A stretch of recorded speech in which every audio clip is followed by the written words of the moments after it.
Okay. Hello, everyone. Hello, everyone that is here tonight, will be here tonight, and those of you that will be watching in the future. I know we're time travelers. We have a great event tonight. Um, but let's get started. We have some business we got to tend to. So we are talking about things that are related to housing tonight. So it's important that we go through all of these things. I am Joshua Gonzalez. I'm Education Director at Abundant Housing LA. I am a social worker, a therapist. I've been with AHLA for about a year now. And housing has become my nice little niche where I get to work on decolonization and anti racist stuff. So, hello, everybody. If you've not seen me before, I want to say that Abundant Housing LA recognizes and acknowledges the first people of this ancestral and unceded territory. It belonged to the Tongva people, and the land is now occupied, at least where I live, by State Senate District 26 and City Council District 1. We acknowledge and honor Indigenous folks, elders, past and present, and their descendants. We recognize that the Tongva peoples are still here, and we're committed to lifting up their stories, culture, and community. The first peoples of this nation ensured every member of the community had a home.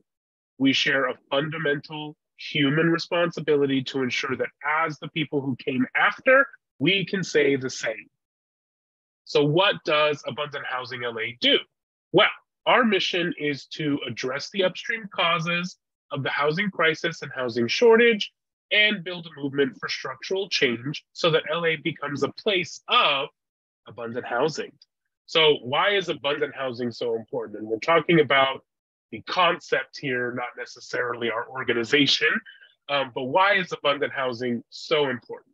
Well, more affordable housing is one reason. Multifamily apartment buildings are cheaper per unit than single family homes. But even though so many people need a place to live, most of LA is still zoned for housing scarcity through low density suburban sprawl. Abundant housing is also important because it helps to address racial and economic inequality. White supremacy created exclusionary single family zoning and sold to the public as the American dream. What it did was is it segregated Black, Indigenous, other people of color, and folks with low income, and continues to uphold disparities in health, wealth, and more. More housing density means more diversity, neighbors, and access to resources and opportunities. So we, Abundant Housing LA, seek to achieve abundant housing through advocacy, policy, and education to shift LA culture around housing. And we hope that you'll be a part of this effort. So tonight, what we're talking about is we often cite the color of law in a lot of our education, a lot of our events, when we're talking about why housing is the way it is now, right? Why LA is the way that it is. And there is a sequel. So tonight to speak to us is Leah Rothstein. She's worked on public policy and community change from the grassroots to the halls of government. Her policy work is informed by her years as a community organizer with Pueblo and Californians for Justice, and she worked on housing, public safety, environmental justice, and youth leadership, and as a labor organizer with the Union of Needle Trades, Industrial, and Textile Employees. She is co-authoring with Richard Rothstein a sequel to The Color of Law. While in The Color of Law, Mr. Rothstein described how government policy created residential segregation. The sequel will describe how local community groups can redress the wrongs of segregation. Leah, if you'd like to take it from here, I'm happy to hand it over. I sure will. Thank you so much, Joshua, and thank you all for having me. It's great to be here with you all this evening. So as Joshua mentioned, I'm going to be covering some of what was covered in The Color of Law, as well as what we wrote about in the follow-up book, which is called Just Action. So I'll start by talking about the racial segregation of our communities, how they came to be that way, how we came to be such a segregated country. And then I'll give some examples of what we can do to challenge this. And many of these will likely overlap with the work that Abundant Housing LA is already doing. So that's great. So I'm going to start by talking about this concept of de facto segregation. So there's this idea in this country that we've adopted as a country, as a society, to explain how our communities came to be racially segregated. We tell ourselves that, sure, there was de jure segregation in the South that was caused, required by law to segregate restaurants, lunch counters, transportation, schools. That was something different than residential segregation. We tell ourselves residential segregation, something different. It's not de jure, it's de facto. It's caused by private action. So realtors, landlords, banks who refuse to rent or sell or finance homes for African Americans in white neighborhoods. Or it was caused by personal choice, that we just like to live around people who look like us. And, we look around and we think it's too bad that our communities are so racially separate and segregated, but there's not much we can do about it, because anything that happened naturally can only unhappen naturally. We have no agency. We have no opportunity to do something to challenge it. The Supreme Court has agreed with this view. It has ruled several times, and most recently, Chief Justice John Roberts has written in an opinion that because the federal government had nothing to do with creating segregated communities, it has no role to play in challenging that segregation. So it just goes to show how pervasive this belief is that sort of the government wasn't involved in creating racial segregation. Well, in 2017, my father, Richard Rothstein, wrote The Color of Law, which many of you have read, it sounds like. And in that book, he argued that this de facto segregation idea is a myth. He said, sure, and he described in great detail that private action played a role in segregating our communities, but that action was incentivized and often required by government at all levels, federal, state, local government, all required that our communities become racially segregated and be maintained and perpetuated that way. Now, he argued that those acts by the government at all levels to segregate our communities were as unconstitutional as the laws that segregated restaurants and lunch counters, transportation, and schools in the South. It was sometimes less disguised, this segregation of our communities, but not always. It was often pretty blatant and pretty explicit, the intent behind it, but no less powerful than those laws in the South, and no less a violation of the 5th and 14th Amendments of the Constitution. And as such, if our government violated the Constitution to create racial segregation, then we have an obligation to do something about it now. We have an obligation to remedy the past unconstitutional actions of our government.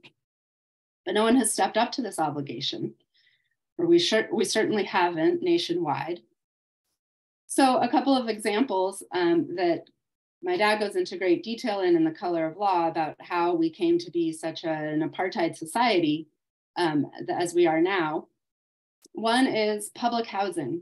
So we think of public housing today as buildings, concentrated poverty, housing only the poorest people. Unemployment is rampant, drug use, crime. The buildings are poorly maintained. They're sort of concentration of disadvantage. Now, I understand not all public housing is like this, but this is sort of the concept we have as a country of what public housing is. But it's not what public housing has always been, and it's not how it began. So public housing began in the 1930s as part of the New Deal in response to the Great Depression. There was a housing shortage. And it was built for working families. It wasn't, public housing wasn't built for the many unemployed people in the Great Depression, but for the many working people who couldn't find housing. So the federal government stepped in to provide housing for this working middle class families. And everywhere it did, it came into urban areas that were fairly integrated and created segregated public housing projects and created segregation in communities that hadn't seen such stark racial segregation in them before the public housing was built. So at the time, we were a fairly urban society. Most people lived in urban centers. We were a manufacturing economy. So factories and had to be located in urban centers near ports and rail lines where they could transport their goods, and all of the businesses that service those factories had to be located nearby. And the people who worked in all of those businesses had to live in these urban areas because we didn't have a lot of suburbs and we didn't have the transportation systems and the highway systems we have today. So those factories and the services that the businesses that served them were fairly integrated. And so the neighborhoods around them where the workers lived were also fairly integrated. And in Color of Law, there's some examples. Langston Hughes, the great African-American poet and playwright, he wrote in his autobiography about growing up in downtown Cleveland. And when he was growing up there, his neighborhood was fairly integrated, and he went to an integrated high school, and his friends were whites and Blacks. And that is very different from how downtown Cleveland looks today. Part of the reason for that is because at this time when the federal government came in to build housing for working families who couldn't find housing in the Depression in downtown Cleveland and in downtown areas around the country, it built separate buildings, separate developments for whites and African Americans, and put them in separate parts of the city and created segregated neighborhoods in those communities where they didn't already exist. Another example, a little closer to home, San Francisco. Before World War II, there weren't a lot of African Americans living in San Francisco. Many came to work in the shipyards to support the war effort. And those war production workers, the whites and the African Americans, needed housing as well. And so the federal government came in and built 5 public housing projects in San Francisco. 4 were for whites only, and 1 was for African Americans only. They were built in separate parts of the city, and where they were built became then, where the one African American public housing project then became the African American segregated neighborhood of that city for decades after. So we can see that, the government had a large role to play through the building and placement of public housing and the segregation of those buildings. Now, fast forward a little bit, after World War II, millions of war veterans came back from the war. They started families. We had the baby boom, and they were also faced with a housing shortage. So this was after the Great Depression when no housing was built. And then during the war, it was illegal to use construction materials for civilian purposes. And so there was still a housing shortage for working families. And again, the federal government stepped in and wanted to address this problem.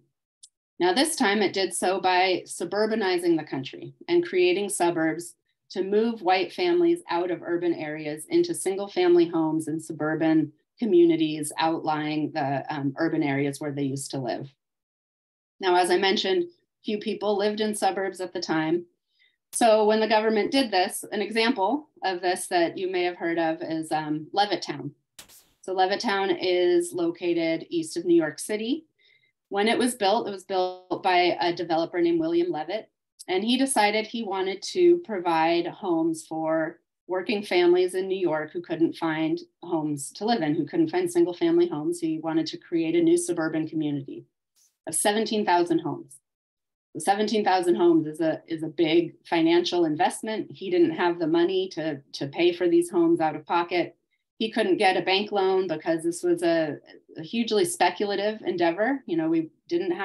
People didn't live in suburbs at the time, and he didn't have home buyers lined up to buy these homes.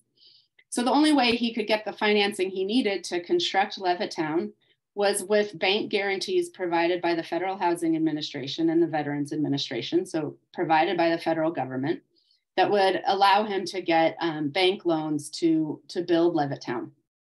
Now, they would only provide these bank guarantees, the federal government, if he promised to, so they would only provide the bank guarantees on the condition that William Levitt would agree that he would only sell his homes to white families. So any homes financed by the Federal Housing Administration at the time had to have restrictive covenants on the deeds of the homes, which said that the homes would only ever be sold or occupied by whites.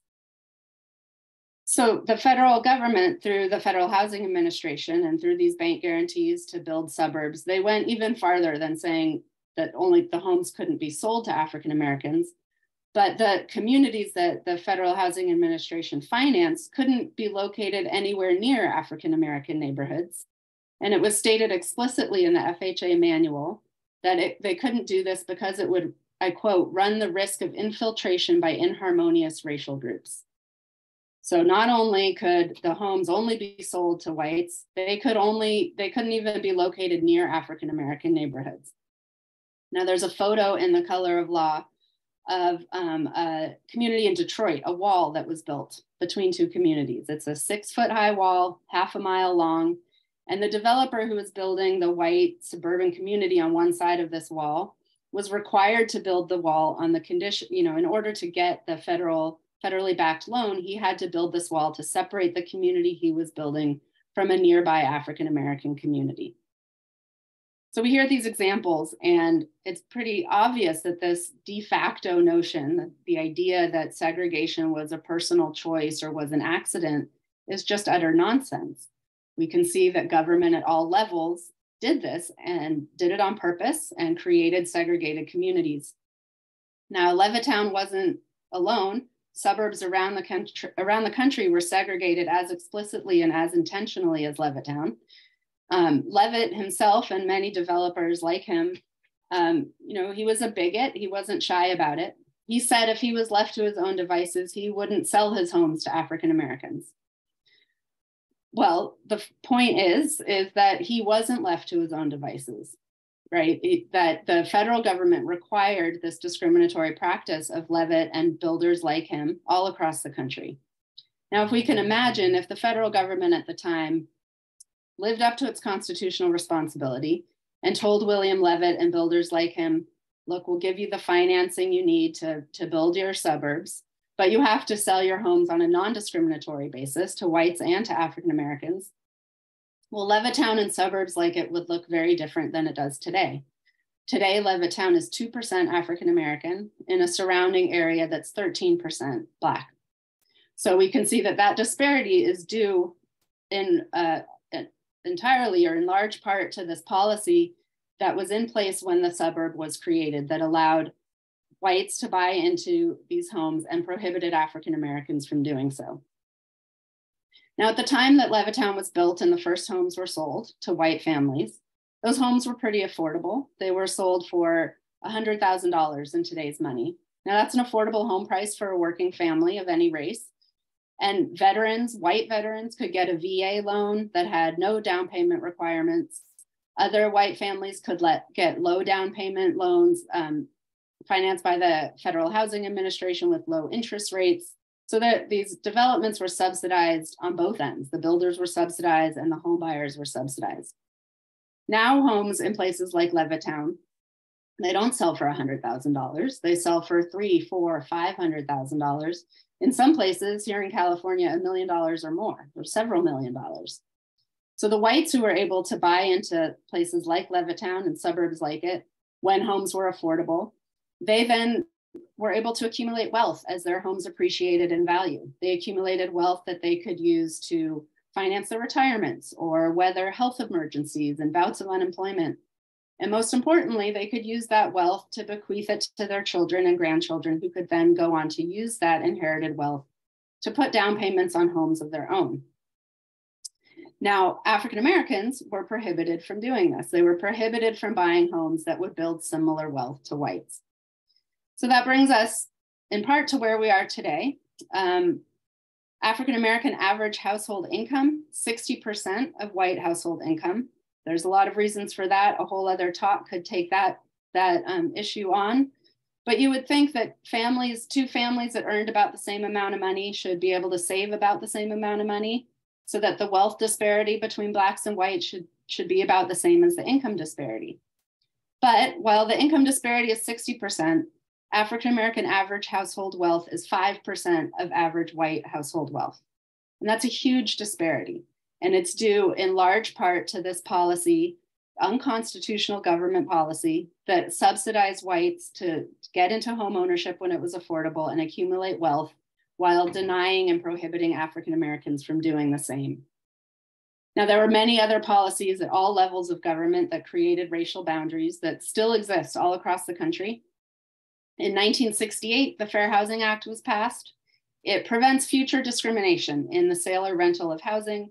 It's great, but it's one thing to to say, you know, African Americans can now buy into Levittown. We won't discriminate in selling homes there when they lack the wealth they need to be able to afford those homes that are no longer affordable to working class families.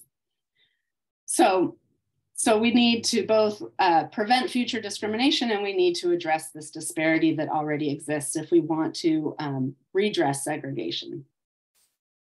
So in addition to the wealth gap, as I've just described, that was created by the policies that created segregation, those same policies that created segregated neighborhoods are to blame for many of our most serious social problems today and many of our most serious racial inequities. So segregated neighborhoods, they lead to disparities in health, in income, education outcome, incarceration rates, exposure to crime, all of these disparities between Black and white children and adults. African-American children who live in segregated neighborhoods, they live in communities with more pollution. They're often located closer to industry and polluting industries and freeways. Their homes have more lead paint. They have less access to healthy food, you know, no grocery stores selling fresh foods, but lots of fast food restaurants, for example. So these children, they suffer more from asthma and lead poisoning and poor nutrition. And so they grow up to have more cardiovascular disease. They have shorter life expectancies and greater cancer rates than whites, even poor whites. And this is due to the neighborhoods that we live in and the segregated nature and the way that not only people are segregated, but resources are segregated. So white communities are, you know, segregated to be only white and have higher, richer resources than African-American segregated communities. These communities, the segregation of our communities also leads to educational disparities. So segregated schools and segregated neighborhoods, you know, no matter how good the school is and how wonderful the teachers are and well-meaning and well-trained and hardworking, these schools will be overwhelmed by the challenges of their students because every student will come to school with one or more of these challenges: asthma, lead poisoning, stress, you know, lack of access to healthy food. So no matter how good the school is, the performance and education of all of the students will suffer. And that's why we see educational disparities due to the segregated schools that white and Black children attend due to the segregated neighborhoods that they're forced to live in. Well, since 2017, many people read The Color of Law, and the de facto segregation myth, it has less currency now. Sort of we understand more clearly the unconstitutional actions that created segregation. And we can also more clearly see, and we more readily talk about these days, the costs of segregation. All of these costs I just mentioned, the educational disparities and the racial inequities. And once we see that the segregated neighborhoods we live in were created intentionally by unconstitutional actions by our government, we can start to see that we have an obligation to do something about it, to remedy it. So many of the people who read The Color of Law, myself included, went to one of my dad's lectures where he talked about it and were blown away by the amount of information that we had collectively forgotten as a society about how we came to be segregated, and, you know, felt overwhelmed by the enormity of the problem and the intractability of the racial segregation of our neighborhoods.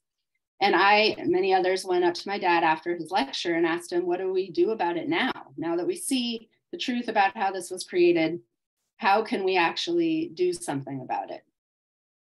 Well, so he didn't give me a simple answer as much as I wanted him to. His response was, help me write a book to answer that question.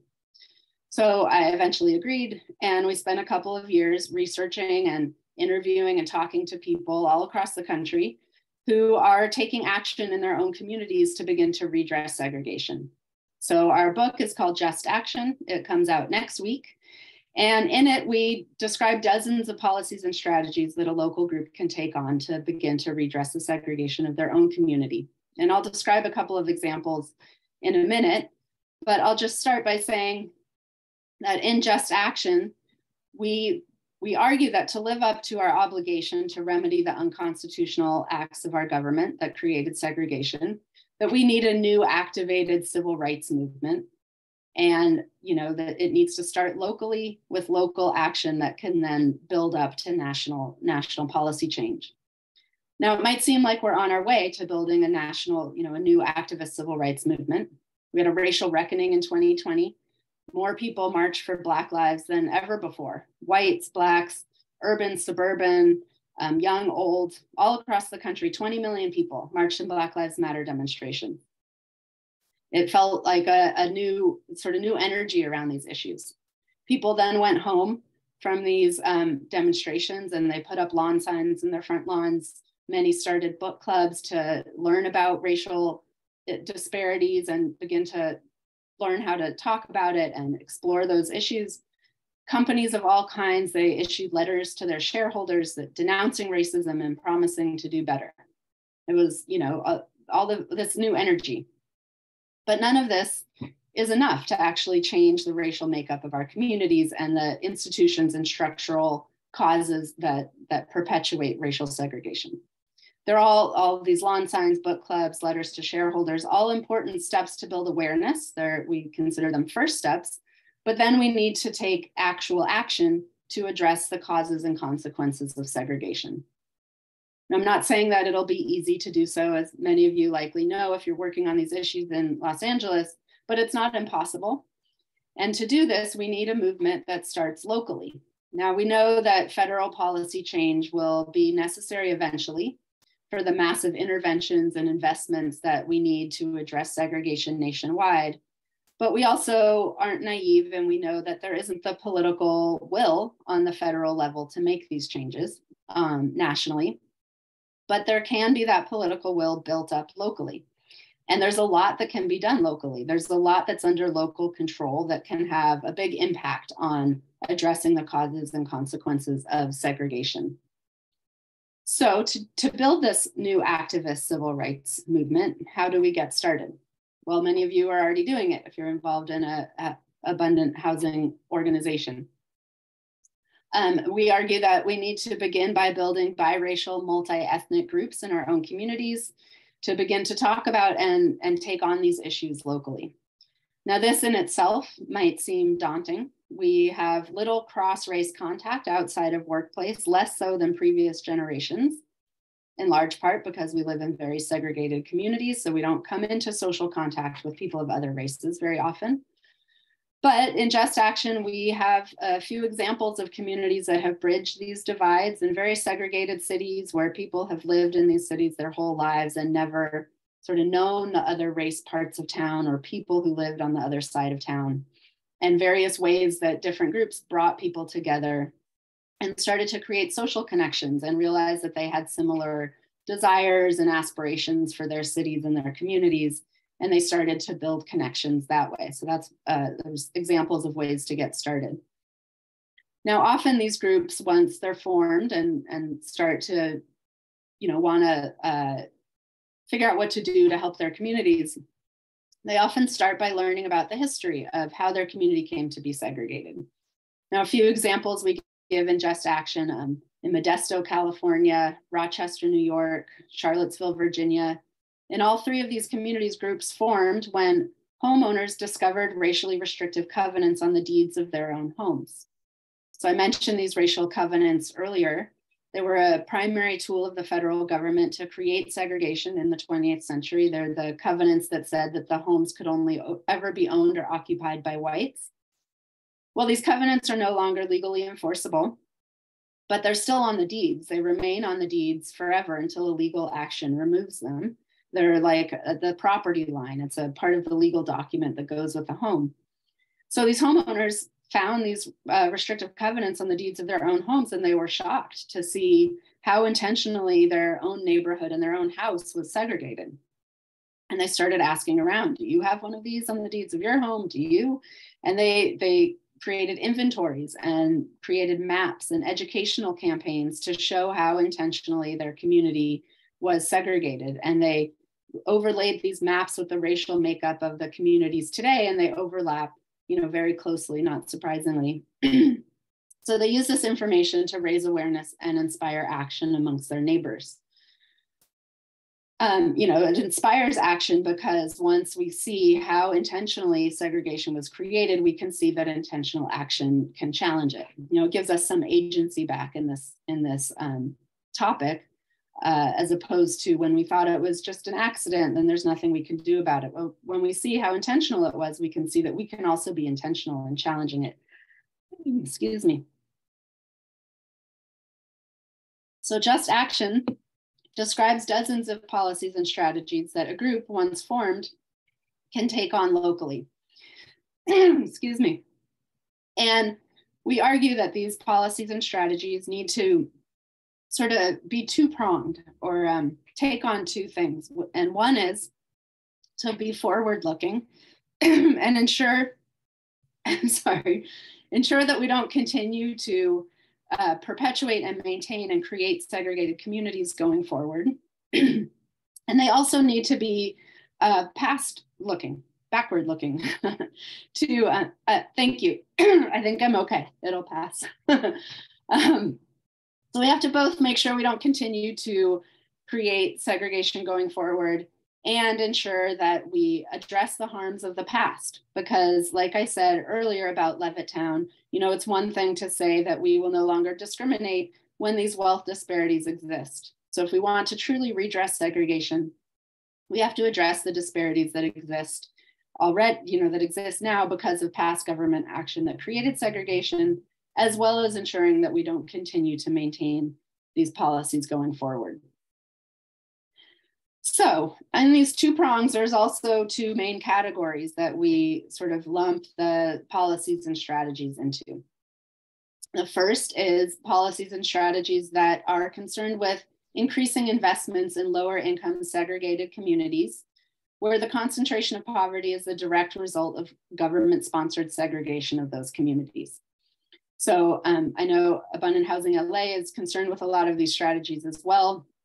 They include increasing investments in these communities and then also ensuring that longtime residents of those communities are not displaced when investments increase and prices start to rise. So some of those anti-displacement strategies include rent regulation to protect renters from rapidly rising rents, just cause eviction ordinances that protect renters from evictions, except for when there's a just cause like failure to pay rent. Also, inclusionary zoning is a policy that can contribute to this by requiring that as new market rate developments are built, that some units have to be set aside and reserved to be sold or rented at affordable prices to low and moderate income households. So that ensures that as new development happens in a gentrifying neighborhood, that some is set aside for lower and moderate income households. Now, another strategy I'll go into a little more detail on that is being used already in 200 communities around the country is starting or expanding a land trust. So a land trust is often used in communities or started and expanded in communities where housing prices are rising and residents are being threatened with displacement. And the land trust attempts to create affordable homeownership opportunities that are affordable for the long term. So maintaining affordable housing and providing affordable homeownership in communities that are gentrifying. So how does it do these? These are two big goals. Well, first, a land trust acquires property, usually through a local government will donate vacant land or foreclosed homes to a land trust, and it will usually need some pressure from local residents. So if there's a group organized to redress segregation in a community, it can pressure their local government to donate vacant land to a land trust. And then the land trust will, rehabilitate or build a home on that land and sell the home to a lower moderate income family at an affordable price. And the reason that the way that they can keep that price affordable is because in the sale, the land trust retains ownership of the land underneath the house. So one of the main reasons for the increasing unaffordability of housing is that land costs keep rising really rapidly. So when the land trust can retain ownership of the land and kind of take the land cost out of the equation, then the home can be sold at a more affordable price. So then those low and moderate income families own the homes like any other homeowner family. They pay their insurance and taxes and mortgage principal and interest. And then when they are ready to sell that home and move on, they have to adhere to a formula that the land trust establishes that tells them what the maximum resale price is that they could sell it for. And that maximum resale price attempts to balance two goals. And one is to allow that home selling family to gain some equity in the sale of the home, but also to limit the sale price somewhat so that it's affordable to the next home buying family. And that's how a land trust retains affordable prices in the long term. One example we describe in Just Action is in Durham, North Carolina. There's a community that was a lower income, predominantly African-American neighborhood outside of Duke University. They started organizing around issues that they cared about. First, they advocated that the city turn a vacant lot in their neighborhood into a park because there was no safe place for children to play. And they won. They got the park, and the group was galvanized and excited about what they could do to help their neighborhood. The neighborhood was gentrifying at the time. Duke University was expanding, and there were investors saw their opportunity to acquire the houses in that community and then sell or rent them to the Duke University community and displace the residents. So the land trust was started to try to prevent some of that displacement. They started with 2 vacant homes. The first buyer paid $100,000 in today's money, so a lot more affordable than homes were being sold for at the time. And now homes in the Durham Land Trust portfolio, they sell for about $150,000, so slightly more expensive than when it started, and that's because the balance of building equity and retaining affordability that I described. But other homes in the neighborhood sell for $500,000, so they're far more affordable than market rate homes in the neighborhood. And it's also been an effective anti-displacement strategy in this neighborhood. So the blocks where the land trust was able to acquire homes and sell them at affordable prices, most of the residents are still African-American, while surrounding blocks where the investors outpaced the land trust, most of the residents are now white. So what can we do with this example? Well, individually, we could donate or volunteer, donate time or resources to a land trust if one exists in our community or help start one. But more importantly is what we can do collectively, and we can collectively join or support a campaign to ensure that a land trust has the funds it needs to continue to expand and create more affordable homeownership opportunities. Now, one way to do that, I mentioned that we could pressure the local government to donate vacant land to a land trust. We can also go back to these restrictive covenants I mentioned that often name the builder, the developer and builder who built the home when it had a restrictive covenant on it, the bank that financed it, and I said the realtor who sold it, and the builder, the developer. So these companies often are still in existence. And if they're not, they've been bought up by companies that are still in existence and have taken over those older companies' profits, and we argue their responsibilities. So we could go back to these restrictive covenants, find these companies that still exist in our communities, and then pressure them to contribute to remedies for the segregation that they help to create. And one way they could do that is contributing to a land trust. So that's an example of an anti-displacement strategy and a strategy that can help increase homeownership opportunities and investments in lower income segregated communities. Now, the other type of strategies that we also should be pursuing are those that open up exclusive white neighborhoods to diverse residents. So we can do this in a number of ways as well. Zoning changes, getting rid of single family only zoning to allow for more housing diversity, subsidies for African Americans to buy or rent in these neighborhoods. Again, inclusionary zoning works for this type of strategy as well. And building housing that's affordable not only to lower, but to moderate and middle income households in these neighborhoods as well. So an example I'll go into for a few minutes, one that can help open up these exclusive white communities to more diverse residents, has to do with Section 8. So we've all likely heard of the Section 8 program. It's the largest federal rental subsidy program that provides over 2 million low-income households with a rental subsidy. These households are disproportionately African-American. There's 8 million more households that are eligible, but the program isn't funded enough to provide them with vouchers. So that's another talk. I'm just racking up the other talks that can be given on these issues that I don't have time to get into. But the 2 million households that get Section 8, that's a lot of households that are supported by this program. And they're given a voucher that helps them rent a unit in the private market. So unlike public housing, where a public housing beneficiary gets their benefit is tied to a place, it's tied to a unit in a building. But a Section 8 recipient gets a voucher that they can use to rent anywhere in the housing authority's jurisdiction and sometimes outside of it. So most of us, we want to live in neighborhoods with low crime, with well-resourced schools, access to open space, near jobs and transportation. We call these areas of high opportunity. Children who grow up in these areas, they do better overall throughout their lives, higher educational outcomes, health outcomes, income, higher incomes as adults. Their parents have less stress and depression. But these high opportunity communities are often designed to keep low income people out through things like zoning that ensures that house prices in these communities stay high, and they're too high for lower income households.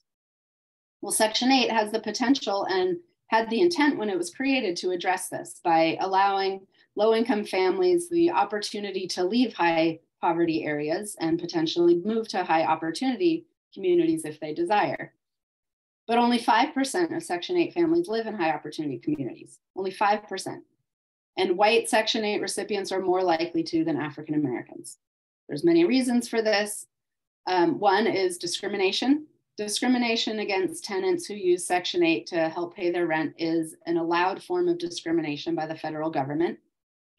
But there are 20 or so states, California is one of them, and over 100 cities and counties that outlaw this kind of discrimination with laws that are called source of income discrimination laws.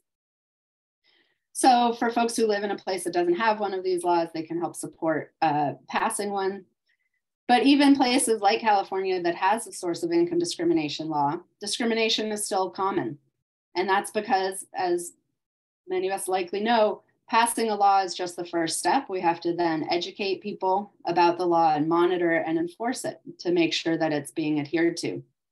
Now, often the work for monitoring and enforcing and education about anti-discrimination laws, especially in related to housing, falls to fair housing organizations and local civil rights organizations. So those organizations need our support to do this work. So a local group that's organized to redress segregation could help ensure that these fair housing organizations have the resources they need to do the monitoring and enforcement of anti-discrimination laws. We can also volunteer with fair housing organizations as testers. So doing testing landlords is one way that fair housing organizations can find where discrimination is happening by sending potential tenants of different races who have similar backgrounds and financial histories, but some say they use Section 8 and some don't. And we could see how they're treated and who's offered the units and who isn't. And then, but that way we can tease out where discrimination is occurring and then can prosecute where discrimination is happening. But fair housing organizations need volunteers to be able to do this important work. So that's another way that we can support these anti-discrimination enforcement efforts. Now, the voucher amount for the Section 8 program itself is also an obstacle to Section 8 tenants moving out of high opportunity areas. And I'm going to get technical for just a second here, but the way a voucher works is a voucher holder pays 30% of their monthly income towards their rent, and the voucher makes up the difference, up to a maximum voucher amount that's based on the median of an entire metropolitan area's rents. So you take the lowest rent in a metropolitan area and the highest rent and go find the one right in the middle. 10% below that is the maximum amount that a voucher will pay towards a voucher holder's rent. So by definition, over half of a metropolitan area's rents are too expensive for a voucher holder to afford. So in 2010, there was a lawsuit about this in Dallas. It alleged that this voucher payment standard caused the segregation and isolation of African American and Hispanic voucher holders, and by requiring them to stay in high poverty areas, because their voucher couldn't afford to allow them to move elsewhere. As a result of the lawsuit, the housing authorities in the Dallas area adopted a different standard where the voucher amount is higher in higher cost areas and lower in lower cost areas of the metro region, which makes sense and allowed for more mobility for those voucher holders. So now, since 2018, 180 housing authorities in 24 metropolitan areas around the country are required to use this new payment standard. Los Angeles isn't one of them, surprisingly. San Diego is, but Los Angeles isn't. But any public housing authority that isn't required to use this small area rent standard can adopt it voluntarily. So a local group organized, working on issues around redressing segregation could work with their local public housing authority and get them to adopt these small area rent standards that would allow voucher holders more mobility and more ability to move to higher cost areas. Now, even in some places where these small area rent standards are in place, voucher holders still have a hard time making moves to high opportunity areas. And so some areas have started comprehensive mobility programs to help them. So they provide counseling and assistance in looking for units in high opportunity areas and additional financial assistance to help them pay for higher security deposits and application fees.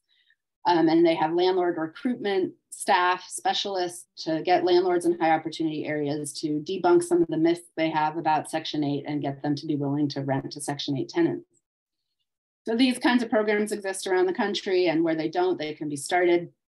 Milwaukee has a program like this, but the region isn't using small area rents, and the suburban county does not have a source of income discrimination law, and the city does, but it's not well enforced. So this is an example of where an organized group could help, because their mobility program has the funding it needs to be successful, but is operating in the context that doesn't allow it to be successful. So a local group could help pass these anti-discrimination ordinances and pressure their public housing authorities to adopt a different rent standard. So that's an example of a way to open up exclusive white communities to more diverse residents. Another way to do that, just to go back for a second to the land trust example, I talked about a land trust. It's often used in a lower income community where a land trust is more able to acquire land because it's cheaper, or the local government is more willing to donate land in those communities. But if a land trust could acquire land in an exclusive suburb, an expensive suburb, it would be a great strategy for creating affordable homeownership opportunities in those suburbs and providing those homeownership opportunities to people who've historically been excluded from those areas. Now, there isn't a lack of opportunity for this. Activist groups in a suburban community could get their local suburban government to donate unused land. We talk about in Just Action in Woodbridge, Connecticut, the town has a vacant country club that it's acquired and trying to figure out what to do with. And in Modesto, California, a vacant golf course. So this is happening all over the country. And in many suburbs, there are unused public schools because public school enrollment is declining. So in all of these examples, a group organized in these suburban communities could pressure their local governments to donate any of this unused land to a land trust that could create then affordable homeownership opportunities. So those are a couple of examples. There's more, many more we talk about. There's some that span both, both of these types of strategies, like increasing home ownership opportunities for African Americans in all communities, down payment assistance, subsidy programs, reforming the credit scoring system to not disadvantage African Americans, which it currently does because it doesn't take into account rental payment history when calculating how likely it is you'll repay a mortgage. It only counts in the type of financial history that whites are more likely to have than African Americans. So there's ways that we can reform that on the local level by working with our local banks and credit unions to start to account for rental payment history and faithful payment of utility bills in the past. That would go a long way to helping African Americans access credit and mortgages to be able to get into home ownership. So it's a lot of information I've poured on you, and there's a lot more of the examples in our book. I believe we have time for questions and answers, and I'll just end this part of the talk with saying that there's a lot more examples in Just Action, a lot more that we also couldn't include in the book. We're continuing to write about it with a Substack column that we can give you more information about later. But I hope that the takeaway, not only from Just Action, but from tonight, is that there's a lot that we can do. We don't lack for options, and we just need to get started. So thank you so much for listening, and looking forward to hearing your questions. That was fantastic. Thank you so much, Leah. We do, so yeah, as I just put in the chat, Q&A is here. So please take a couple moments to submit any questions. You can do that in the chat or in the Q&A function. I'm monitoring both. But we do have one in from Ms. Shirley, and she submitted this right around the time you started talking about some of this stuff. But she says, in the preface of The Color of Law, it states, "We have created a caste system in this country with African Americans kept exploited and geographically separate by racially explicit government policies. Although most of these policies are now off the books, they've never been made remedies, and their effects still endure." And then she asks, can you identify these specific policies so actions can appropriately be taken for remedy? And so I think that you touched on some of that, but if you have anything to add, please. Yeah, I did touch on some of it, and there's a lot more in just action. One that I touched on a little bit, but zoning is, the single family only zoning is a policy that had been adopted. It took the place of racial specific zoning that was outlawed. And so in the place of being able to say that whites can live here and blacks can live here, a lot of cities just said we can only build single family homes in this community. And that essentially made those homes out of reach financially for anyone but white families who had this inherited wealth. So rezoning those communities to allow for a diversity of housing types to be built there is important. Now, we argue it's just the first step, because as more housing is built, we have to then ensure that that housing is accessible and that African Americans are able to access that housing. So we argue for race-specific preferences and subsidies and remedies to ensure that rezoning is a tool for desegregation. That's great, thank you. Kevin asks, in a land trust, does the homeowner pay property taxes to the city, or does just the land trust pay, or both? And does this have any effect on the overall tax revenue for the area where the land trust is? Yeah, that's a good question. And let me see if I can answer it. So oftentimes the land trust the homeowner pays taxes on just the value of the home, not the land, because the land trust owns the land. So they often have to work out an agreement with the county assessor, the tax assessor, to separate those two values. And then the land trust in some places are then exempt from paying property taxes because they're a nonprofit. So the homeowner, yes, pays taxes on the home. The land is often not taxed.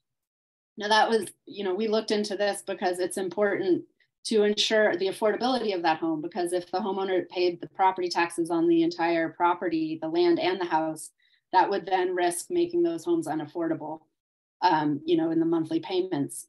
So by separating it out, it can ensure some affordability. And yes, it would affect the overall tax revenue. Now, I don't know any communities where a land trust has so much land that it's really, is so detrimental to the city. They're still getting the taxes on the homes. That is a good question. And I haven't heard that it's been a problem.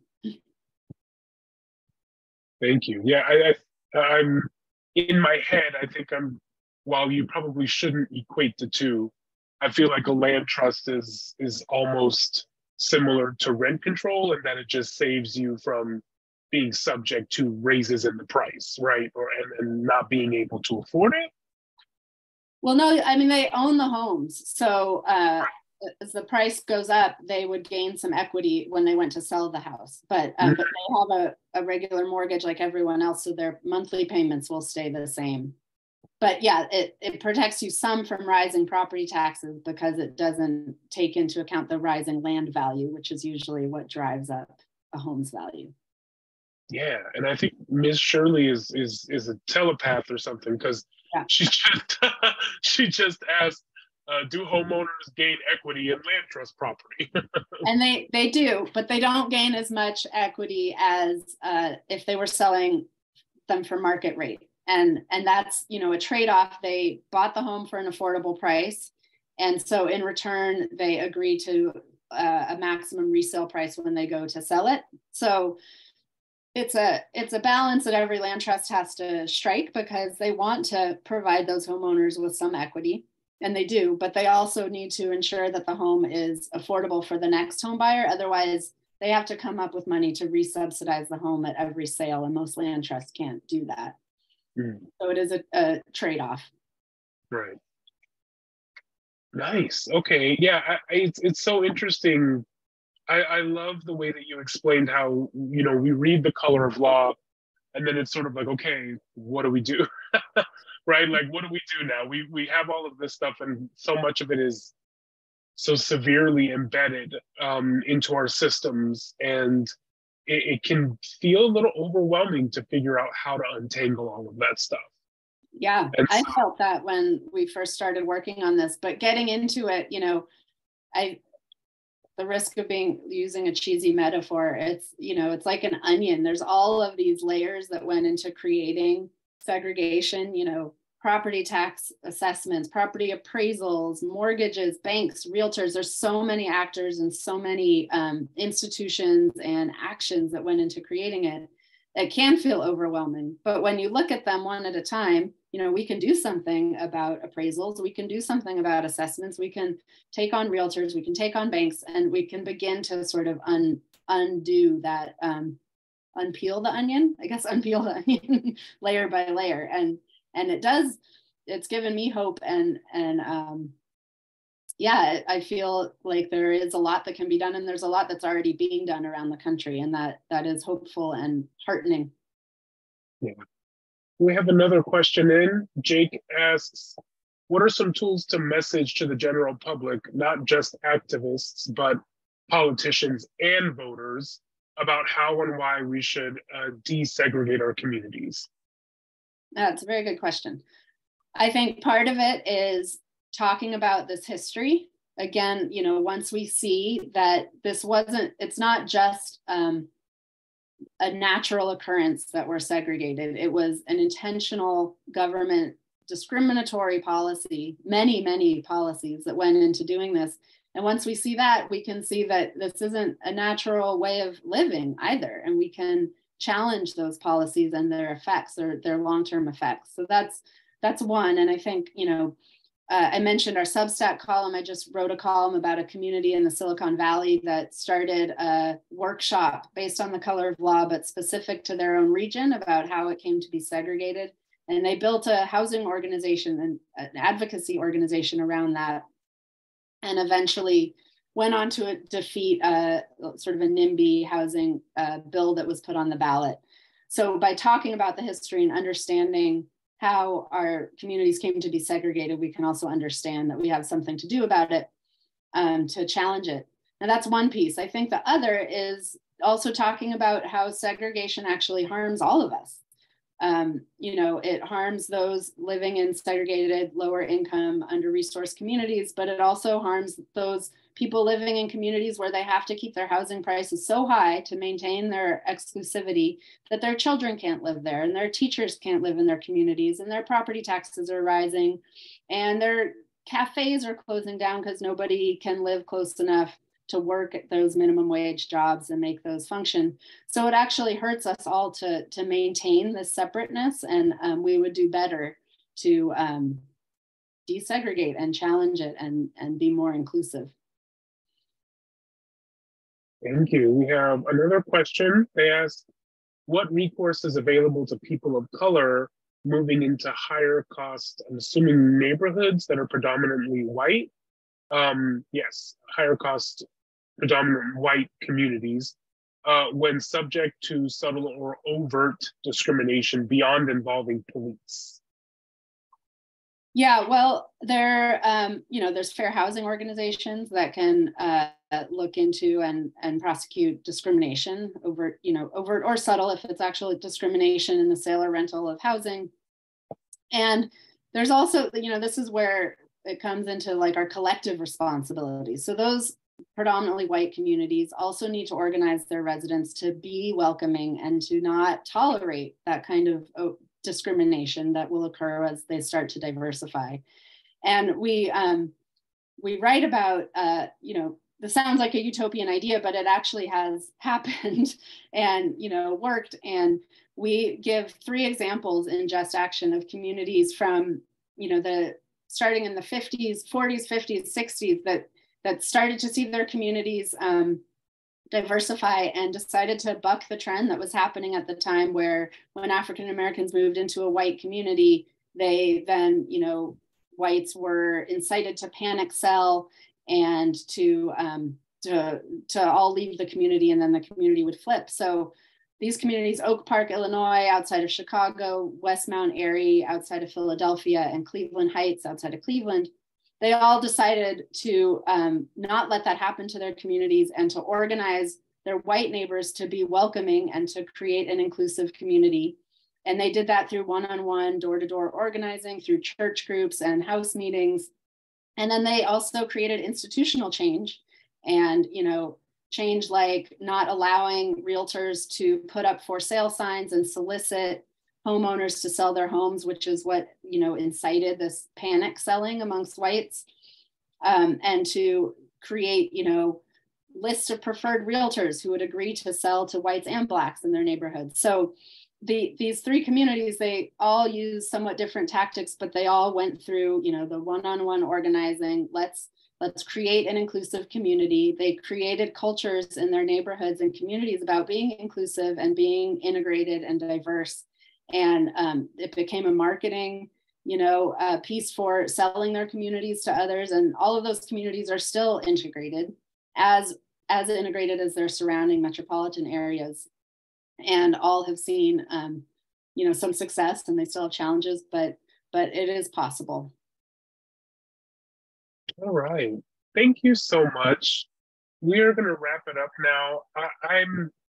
I'm just always so amazed, and I feel blessed to be able to hear about this. I can't wait to get my own copy of the book.